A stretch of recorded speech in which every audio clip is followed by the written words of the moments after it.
di channel YouTube kami di Ilmu Keperawatan, di mana channel ini akan membahas semua tentang ilmu-ilmu keperawatan. Baik, untuk pertama ini kami akan membahas sedikit tentang cara menghitung obat. Dosis obat bagian pertama, obat-obat yang mudah. Seperti kita ketahui teman-teman bahwa injeksi itu, obat untuk diinjeksi itu ada dua macam, yaitu obat yang berbentuk vial dan maupun berbentuk ampul. Nah, inilah yang akan kita sharing hari ini, yaitu bagaimana cara menghitung dosis obat dari vial maupun dari ampul. Oke, sebelumnya kita harus tahu dulu seperti apakah obat-obat yang di vial ataupun obat-obat ampul itu.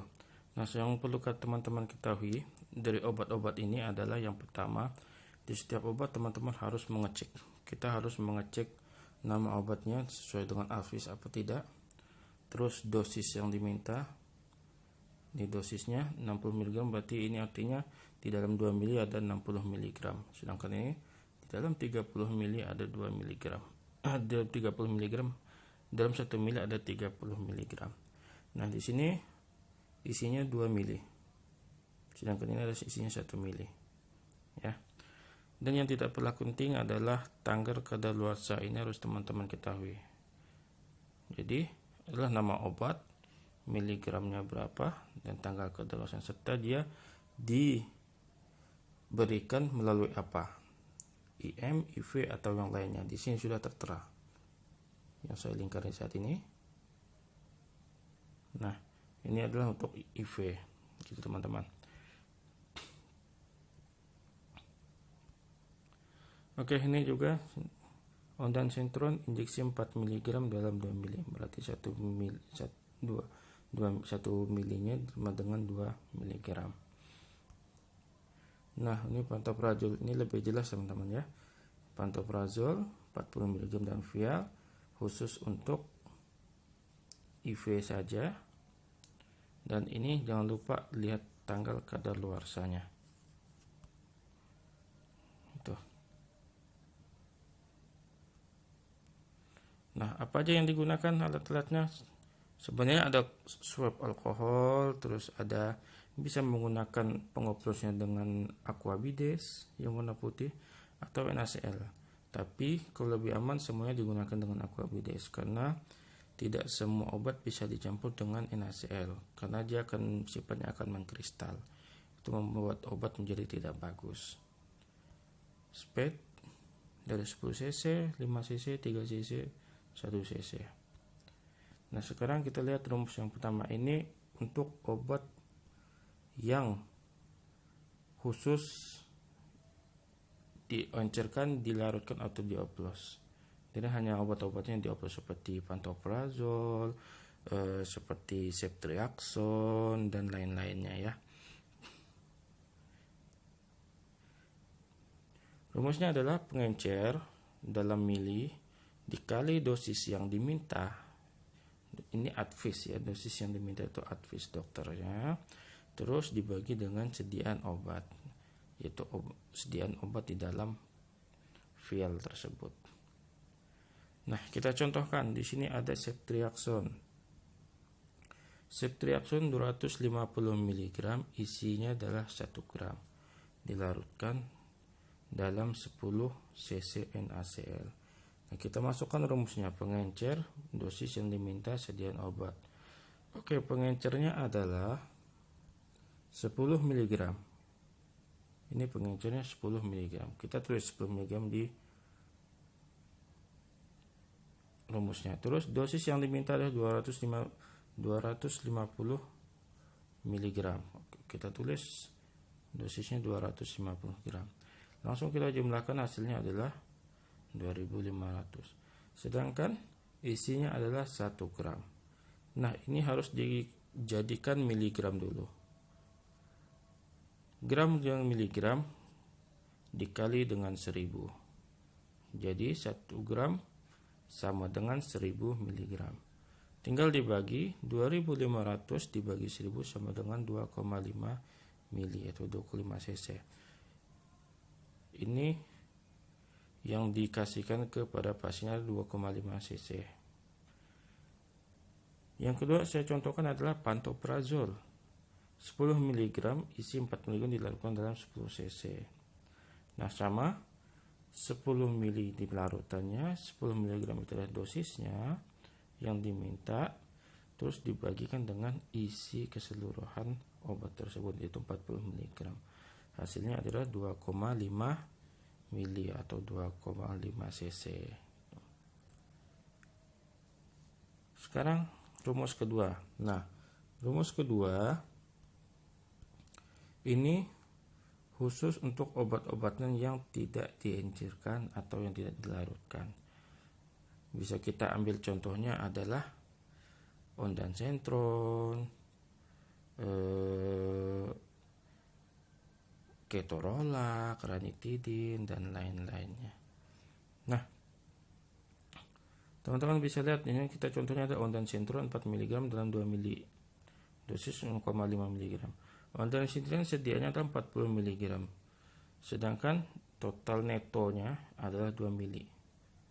Ya, ini rumusnya dulu saya bacain, saya bahas. Ini jumlah neto. Jumlah neto ini adalah isi di dalam satu ampul itu. Cairan isi totalnya berapa mili? Oh, ondansetron 4 mg itu isinya 2 mili. Ini jumlah neto, masuknya ke jumlah neto. Terus yang dosis 5 itu sudah jelas ya. Dan sediaan obat sama yang tadi, ini sediaan obatnya. Oke. 2 mili jumlah neto 2 mili dikali 0,5 dosisnya sama dengan 1 cc dibagi 4 mg. Berarti yang perlu kita cari atau yang perlu kita berikan kepada pasien adalah 0,25 cc. Ya.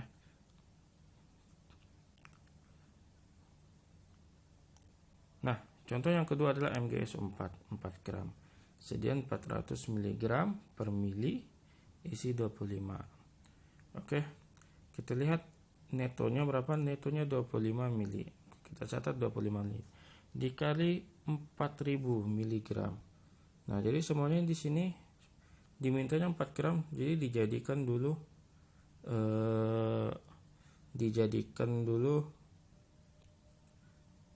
miligram seperti yang tadi ya. Untuk jadikan miligram, gram ke miligram, maka dikali 1000 jadi 4000 sama dengan 10.000. Sama ini juga dosisnya 400 mg per mili, berarti jam 400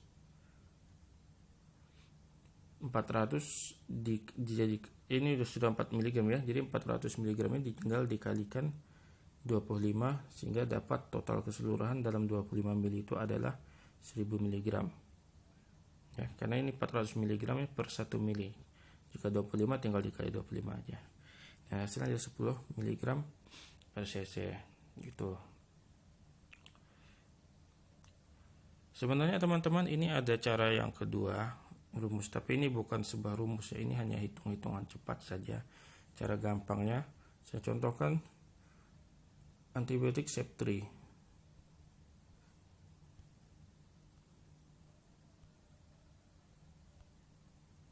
Ceftriaxone ya.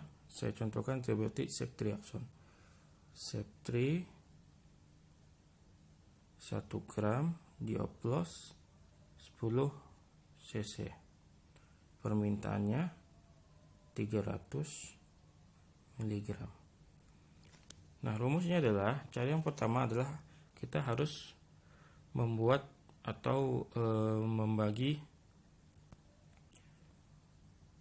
miligramnya dalam 1 cc.